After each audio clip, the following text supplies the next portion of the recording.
Genesis chapter 5.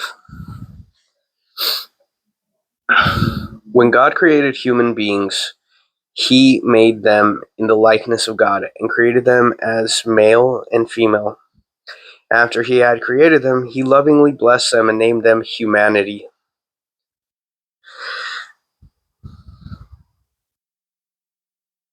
Lovingly blessed them and named them humanity. When Adam was 130, he fathered a child in his own likeness and in his own image, and he named him Seth. Adam lived an additional 800 years after Seth was born and had many other sons and daughters. The lifespan of Adam was 933 and 30 years, and then he died. When Seth was 105, he fathered Enosh. Seth lived an additional 807 years after Enosh was born and had many other sons and daughters. The lifespan of Seth was 912 years, and then he died. When Enosh was 90, he fathered Kenan. Enosh lived an additional 815 years after Kenan was born and had many other sons and daughters. The lifespan of Enosh was 905, and then he died. When Kenan was 70, he fathered Mahalalel. Kenan lived an additional 840 years after Mahalalel was born and had many other sons and daughters. The lifespan of Kenan was 910 years, and then he died. When Mahalalel was 65, he fathered Jared. Mahalalel lived an additional 830 years after Jared was born and had many other sons and daughters. The lifespan of Mahalalel was 895 years, and then he died. When Jared was 162, he fathered Enoch. Jared lived an additional 800 years after Enoch was born and had many other sons and daughters. The lifespan of Jared was 962 years,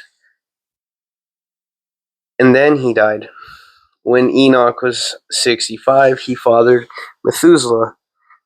Enoch walked with God for 300 years after Methuselah was born and had many other sons and daughters. Enoch and God walked together as intimate friends. Then God took him to himself, and he was seen no more. The lifespan of Enoch was 365 years. When Methuselah was 187, he fathered Lamech. Methuselah lived an additional 782 years after Lamech was born and had many other sons and daughters. The lifespan of Methuselah was 969 years old. Then he died. When Lamech was 182, he fathered a son and named him Noah, saying, He will relieve us from our hard work and painful toil, and from the ground that Yahweh cursed. Lamech lived an additional 595 years after Noah was born and had many other sons and daughters. The lifespan of Lamech was 777 years and then died. After Noah had lived 500 years, he fathered Shem, Ham, and Japheth. Chapter 6. When people began to populate the earth, they had many lovely daughters. Divine beings found them very appalling, so they took the women they wanted as their wives. Yahweh said, My spirit will not strive with humanity indefinitely, for they are mortal. Their lifespan will be shortened to only 120 years. Back then and later, there were giants on the earth who were born as a result of the unholy union of heavenly beings and the human daughters. They were the mighty ones of old, warriors of renown. But Yahweh saw how extremely wicked humanity had become, for they imagined only evil, for all they thought about was doing evil all the time. And Yahweh was saddened that he had made humanity, and his heart was filled with pain. So Yahweh decided, I will do away with my ruined creation, human beings that I created, people and animals, creeping things, and flying birds, for it breaks my heart that I made them. But one man discovered grace before the face of Yahweh, Noah. This is the story of Noah. Noah was a godly man of integrity, without fault in his generation, and he lived close to God. Noah had 3 sons, Shem, Ham, and Japheth. Injustice and violence filled the world. The earth was ruined in the sight of God, for he saw how debased the world had become, for everyone was corrupt to the core. So God said to Noah, I have decided that all living creatures must die, for their violence has filled the earth, and I will wipe them off the face of the earth. Build a boat for yourself, an ark of sturdy timber, and this is how you are to design it. Make separate compartments within it, and seal it inside and out with thick tar. The length is to be 450 feet, and its width 75 feet, and its height 45 feet. Cover it with a roof, but leave a gap of 18 inches at the top for ventilation. Construct a door on the side of the ark and design it with lower, middle, and upper decks. I'm going to release a great flood that will destroy all life upon the earth, and every breathing thing under heaven will perish. Everything on earth will die, but as for you, I will establish my covenant of friendship, and you will escape destruction by coming into the ark, you and your wife, your sons, and their wives. Bring with you into the ark a pair of every animal, male and female, and they will also be spared. Different kinds of birds, animals large and small, 2 of every kind I will send to you to be kept alive. Also take with you every kind of food, both for you and them. So Noah completed all these preparations and did exactly as the Lord God had commanded him. The day came when Yahweh said to Noah, Come into the ark, you and your entire household, for I have found you to be the only one righteous in my eyes in this generation. Take with you 7 pairs of all the clean animals, both male and female, and 1 pair of all unclean animals, both male and female. Take 7 pairs of flying birds of all kinds, male and female, to make sure they survive on the earth. For in 7 days I will send rain and flood the earth for 40 days and 40 nights. Every living thing that I made I will wipe off the face of the earth. Noah obeyed all that Yahweh had commanded him. Noah was 600 years old when the great flood came on the earth. Noah and his wife and his sons and their wives boarded the ark to escape the flood. 2 of each animal, the male and female, clean and unclean, large and small, along with birds and crawling things, entered the ark with Noah as God had commanded.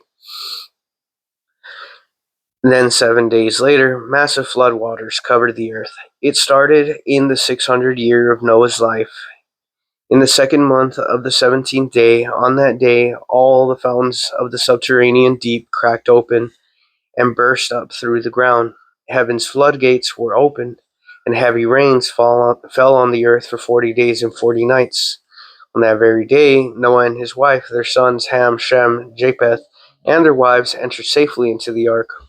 Pairs of every species of animal entered with him, wild animals, domesticated animals, large and small, and every species of bird and winged creatures. Every animal that had the breath of life came into the ark with Noah. Both male and female went inside, as God had commanded Noah, and Yahweh himself shut them in. For 40 days the flood engulfed the earth. The swelling flood waters lifted up the ark until it rose high above the ground. The raging flood completely inundated the earth, but the ark floated safely, drifting upon the surface of the water.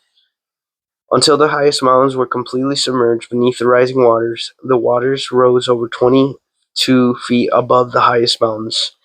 Every living thing on the earth perished, domesticated animals, wild animals, birds, everything that moved on the earth, and all mankind perished. Everything perished. Every animal on earth with the breath of life in its nostrils died.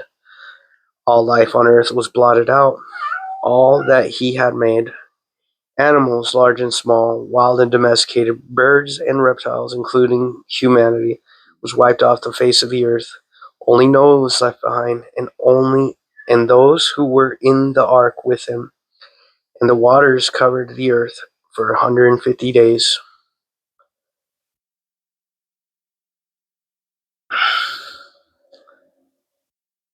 God's heart was moved with compassion as he remembered Noah and all the animals, large and small, that were with him in the ark. And God caused a wind to sweep across the earth again, and the water subsided. He closed the subterranean fountains and the floodgates of heaven and held back the rain. After 150 days, the floodwaters gradually receded from the earth, and the waters began to subdue. And on the 17th day of the 17th month, the ark came to rest on the highest peak of Ararat. The waters continued to recede until the 10th month, and on the first day of the 10th month, all the mountain tops appeared. After 40 more days, Noah opened the window he had made in the ark. He released a raven. It flew back and forth from the ark until the earth was dry. Then he sent out a dove to see if the waters had receded from the surface of the ground. But the dove found no place to rest, so it returned to Noah in the ark because the waters still covered the face of the earth. Noah put out his hand and grasped the dove and put it back in the ark. He waited another 7 days and released the dove from the ark again. Before evening, the dove came back to him, and there in its beak was a freshly plucked olive leaf. So Noah realized that the waters had finally subsided from the earth. Then he waited another 7 days and sent the dove out again. This time it did not return to him in the ark. In Noah's 601st year, on the first day of the first month, the waters were dried up from the earth. Noah lifted the hatch, looked out, and saw dry ground. On the 27th day of the second month, the earth was dry. Then God said to Noah, "Come out of the ark, you and your wife, your sons and their wives. Release all the animals with you and set them free, birds, animals large and small, every living thing, and they will multiply and abound and flourish on the earth and in the sky." So Noah and his family left the ark, but every animal, large and small, every bird and crawling thing came out of the ark by families. Noah erected an altar dedicated to Yahweh. Then he selected ritually clean animals and birds of every species and offered them as burnt sacrifices on the altar. And when Yahweh smelled the sweet fragrance of Noah's offering, his heart was stirred, and he said, "Never again will I curse the earth because of people, even though the imagination of their hearts are evil from their childhood, nor will I ever again destroy every living creature as I have done. I promise this, as long as earth exists, there will always be seasons of planting and harvest, cold and heat, summer and winter, day and night."